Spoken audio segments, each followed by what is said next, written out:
bột thịt thỏa gai á, thỏa nó tổ cần lấy lúc tắt tổ đông nhạo sẽ để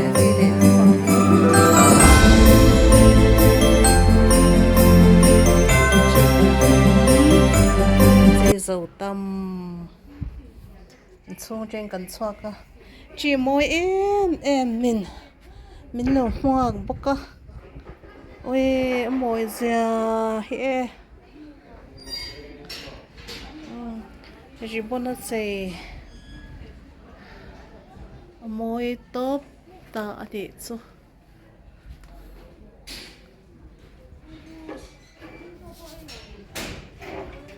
ra cho bé xem mà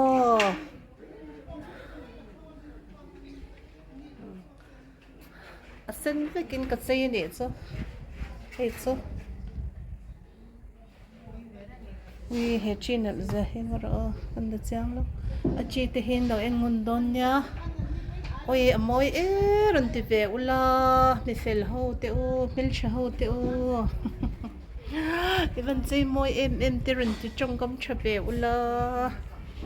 in phải em ha kan ha pui về để mấy nha nó dàn bọn đar sòng cái thing em mình chơi hết cái xem bả bốc xe hết thì hàng cái tròn đó mà quay là bùr khá nha mà cái tròn rồi là đang môi nó tục anh này chỉ riêng ó bỏ hi mà một nôm thầm hi thing sản dụng thì cái độ to chụp mấy lẻ nga lắm mà cái chi môi in tiệm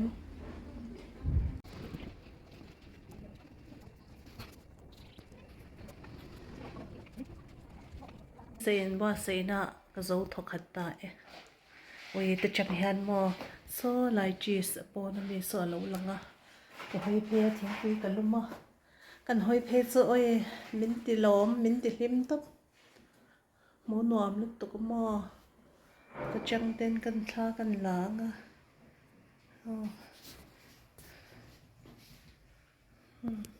hello xin vod mấy bông xe